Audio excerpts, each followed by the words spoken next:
Sir, आपने मुझे मौका दिया। सबसे पहले तो मैं जनाब अब्दुल गफूर भट्टू साहब, चेयरमैन रॉयल टीवी को खुश आमदीद कहता हूँ फैसलाबाद में, फैसलाबाद चैम्बर में, और फैसलाबाद के शहरियों की तरफ से आपको बहुत ही ज़्यादा अप्रिशिएट करता हूँ, आपको और आपके इस नोबल काज को। सेकेंडली सर, जो मैं बताना चाहता हूँ कि जो हमारा करंट इशू है, पूरी दुनिया रिसेशन से निकल रही है, पूरी दुनिया रिसेशन से निकल रही है। हमारा जो मसला है सर, हमारा मसला इंटरनेशनल नहीं है, हमारे मसले सर हमारे कारोबार के सिर्फ दाखिली तौर पर है। गैस, सियासी, मुआशी, माशरती, लॉ एंड ऑर्डर, इंफ्रास्ट्रक्चर की अदम दस्तियाबी, ये सर सब मसाइल हमारे इंटरनल है, दाखिली है। हमें जिस तरह आपने फरमाया और मेरे कायदे मोहतरम मियां अदरीस साहब ने फरमाया कि हमें नेशनल इंटीग्रेशन की ज़रूरत जितनी आज है कभी भी ना थी सर। ये रिसेंट देखें, मसाइल हल होते हैं, मसले जब हम नियत हो मसाइल हमने हल करने हों।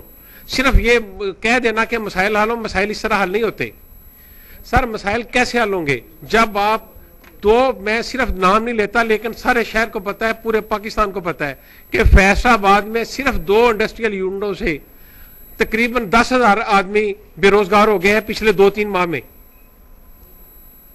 और सर वो आप उनके पीछे देखें सर, ये सिर्फ मैं कर रहा हूं जो डायरेक्ट फैक्ट्री है, जो उनका मुलाजम है सर, आप उनको देखें जो उनके वेंडर्स हैं, जो उनको सप्लाई कर रहे हैं।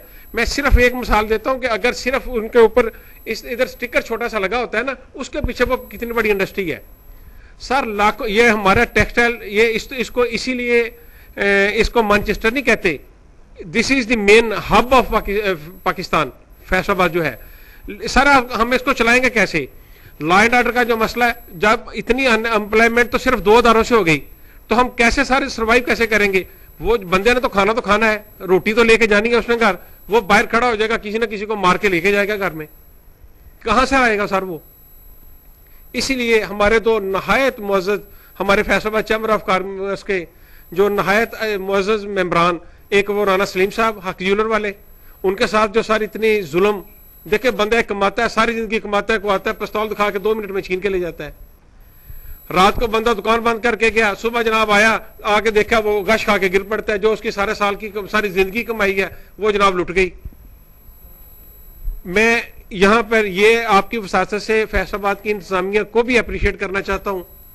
हम नसीम सादिक साहब ने, कमिश्नर ताहिर हुसैन साहब ने हमारे मसाइल को RPO साहब के साथ, SP साहब के साथ बैठा के नहायत ही, और कभी भी इस तरह नहीं हुआ था जिस तरह उन्होंने हल किए हैं और करवा रहे हैं, और हमें बड़ी उम्मीद है इंशाअल्लाह ताला कि वो हमारे मसाइल हल होंगे। लेकिन सबसे पहले सर बात है कि हम अपने दाखिली मसाइल हल करें, जो हम पहले अब खुद स्टेबल होंगे तो फिर सारे मसाइल हल होंगे। Thank you very much sir. जनाब चौधरी तलत महमूद साहब, मियां आफ्ताब साहब। बिस्मिल्लाहिर्रहमानिर्रहीम। जनाब अब्दुल गफूर साहब, आपको मैं यहाँ वेलकम कहता हूँ कि आपने इस नोबल काज के लिए कौमी यकजहती के मसले पर एक ये सेमिनार करा रहे हैं, और इसमें सब दोस्तों को आपने यहाँ मदऊ किया है फैसलाबाद चैम्बर ऑफ कॉमर्स के प्लेटफॉर्म पे।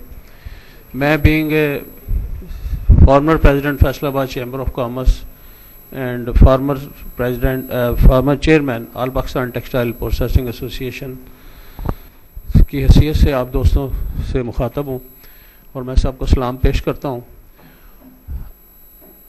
इसी मसले पर हम, चूँकि बात मैं ज़्यादा लंबी नहीं करूँगा, मैं अभी मुझे प्रेसिडेंट साहब का हुक्म मिला कि आपने पहुँचना है, तो लाहौर से सीधा ही मैं हाज़िर हो रहा हूँ। वहाँ गवर्नर पंजाब साहब से हमारा एक डेलीगेशन मिला है अभी गैस के सिलसिले में। कौमी यकजहती की बात तो ये है कि जो हमारे रिसोर्सेज हैं वो पूरे मुल्क में इक्वली डिवाइड किए जाएं। ये एक कॉमन इशू है, ये पूरे कौम का इशू है, पूरे मुल्क का इशू है। अगर आज गैस की कमी है तो उसको इक्वली शेयर किया जाए, वो पूरे पाकिस्तान में across the board, across the country. एक तो आज मैं इस कौमी यकजहती के मामले पर ये मैं अपना एक नुक्ता उठाता हूँ कि गैस की लोड शेडिंग सिर्फ और सिर्फ पंजाब में की जाती है, 2 दिन 3 दिन। आज भी हम 36 घंटे पिछले वीक में बंद करके बैठे हुए थे इंडस्ट्री, और अभी भी मैसेज मिल गया हमें चैम्बर से रास्ते में कि 36 घंटे नेक्स्ट वीक में भी वो बंद हो रही है। तो ये एक इतना बड़ा इशू है कि इसको अगर टेकअप ना किया गया तो ये मुल्क जो है, ये पंजाब ख़ास तौर पे कुर्बानी का बकरा बना रहेगा। इसी तरह अगर बिजली की प्रोडक्शन है तो वो भी हमारा ही मुल्क है, हमारे ही मेंबर हैं, हमारे ही दोस्त हैं, कराची में भी, सिंध में भी, तो वहाँ पे बिजली की लोड शेडिंग, गैस की लोड शेडिंग बिल्कुल नहीं होती। और पंजाब में सारी इंडस्ट्री जो है, ये मुझे बड़ी मतलब है कि ये बात अफसोस से करनी पड़ रही है कि हम इसको इस तरीके से लेके जाएं कि हमारा इसको मुस्बत तरीके से लेके जाएं, कि ये ना कोई समझे कि आगे ये है कि इसमें कोई प्रॉब्लम हो। तो इस सिलसिले में मेरी ये गुजारिश होगी कि गैस और बिजली की जो लोड शेडिंग है, इसको अगर ख़त्म कर दिया जाए तो हमारा पूरा मुल्क, हमारी पूरी इंडस्ट्री जो है, ये इंशाल्लाह इसको ना किसी एड की ज़रूरत पड़ेगी, ना किसी मदद की ज़रूरत पड़ेगी, हमारी एक्सपोर्ट्स बढ़ेंगी, हमारी एम्प्लॉयमेंट बढ़ेगी, और हमारे जितने भी मसाइल हैं इंशाअल्लाह ताला अल्लाह की मदद से सारे हल होंगे। तो आपके तवज्जुह से ये मेरा पैगाम होगा पूरे मुल्क को, प्रेसिडेंट साहब को, गवर्नर साहब से भी ये हुआ है, उन्होंने कहा कि हम आपकी मिनिस्टर साहबान से सारों से मीटिंग्स करवाते हैं, टेक्सटाइल मिनिस्टर से और जो नवीद कमर साहब से, वज़ीर ख़जाना साहब से। इसी तरह RGST का मसला दोस्तों ने पहले भी उठाया होगा। ये एक ऐसा इशू है कि जो पैसा हम रिफंड के लिए दे देते हैं हमारे मेंबरान, अगर उसको सपोज हम 100 रुपया देते हैं तो उनको गवर्नमेंट हमें 150 रुपया वापस करती है। तो एक मैं एग्जाम्पल कोट कर रहा हूँ, तो इसमें हमारी चूँकि ये निज़ाम चल रहा था, हमारी टेक्सटाइल सेक्टर जो है, टेक्सटाइल और सर्जिकल, स्पोर्ट्स और 5 सेक्टर हैं जो 0 रेटिंग में थे, ताकि आप मुल्क की एक्सपोर्ट बढ़ सकें और इनको इसमें रखा जाए 0 रेटिंग में, उसको भी ख़त्म किया जा रहा है। तो अगर ये ख़त्म हो गया और हमारा जो मुल्क है, जो उसकी हमारी जो है अपना एजुकेशन का लेवल वो बहुत लो है, तो इस वजह से लोग डॉक्यूमेंटेशन नहीं कर सकेंगे और मुल्क में एक ऐसा बुरान खड़ा होगा कि मुल्क जो है उसकी मईशत पहले ही तबाही के दाने पर पहुंची हुई है और मज़ीद पहुंच जाएगी। कौमी यकजहती का मसला ये एक और है, इसमें उठाता चलूँ कि काला बाग डैम जो है, ये हमारे मुल्क का है मसला, ये हमारा आज का मसला भी है, हमारी आने वाली नस्लों का मसला भी है। इसी तरह जो डैम है सारे वो बनेंगे तो बिजली सस्ती पैदा होगी। गैस की जो हमारे कुएं हैं, अब्दुल कादर साहब वो अब्दुल गफूर साहब वो डिप्लीट कर रहे हैं, उसके रिजर्वायर जो हैं वो कम हो रहे हैं, उसके ऊपर हुकूमत को काम करना चाहिए। इन्हीं अल्फाज के साथ, क्योंकि मैं ज़्यादा टाइम नहीं लूँगा, मैं अपनी बात को ख़त्म करते हुए आपको फिर मुबारकबाद पेश करता हूँ। शुक्रिया अदा, थैंक यू वेरी मच। शुक्रिया जनाब मियाँ आफ्ताब साहब।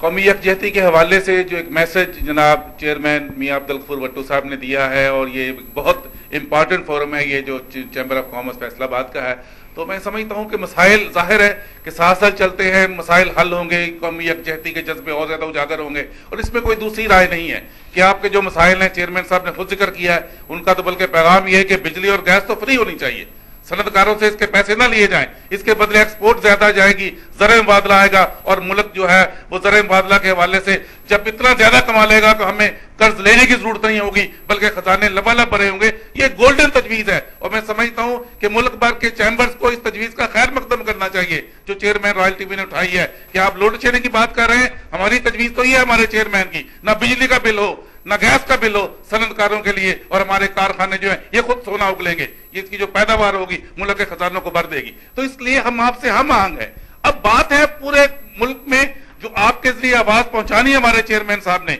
वो ये है कि कौमी यकजहती को हम एक बुलंद आवाज़ के साथ उजागर करें, और आपकी जो भी बात हो, पहला ये हो कि हमने एक कौम बनना है। जब एक कौम बनेंगे तो इंशाअल्लाह ताला तमाम अजमतें हासिल होंगी। तो इसी हवाले से मैं दरख्वास्त करता हूं जनाब हाजी तालिब हुसैन राना साहब, vice chairman all Pakistan sizing industry, ये अपने ख्यालात का इजहार करें। जनाब हाजी तालिब हुसैन राना साहब। बिस्मिल्लाहिर्रहमानिर्रहीम। नहमदु व नसल्ली अला रसूलिल करीम, अम्मा बाद, फ़ौज़ बिल्लाहि मिनश शैतानिर रजीम, बिस्मिल्लाहिर्रहमानिर्रहीम। जनाब भट्टू साहब, जनाब प्रेसिडेंट साहब और मियाँ तरीक साहब, आपका बहुत शुक्रिया। मुझे सिर्फ 2 मिनट दिए गए हैं, तो मेरी गुजारिश ये है कि जो कौमी यकजहती का मामला है, इसमें जो अरबों रुपए माफ़ कर दिए जाते हैं वो क्यों नहीं लिए जाते, जिसकी वजह से हमारा मुल्क कर्ज हो रहा है।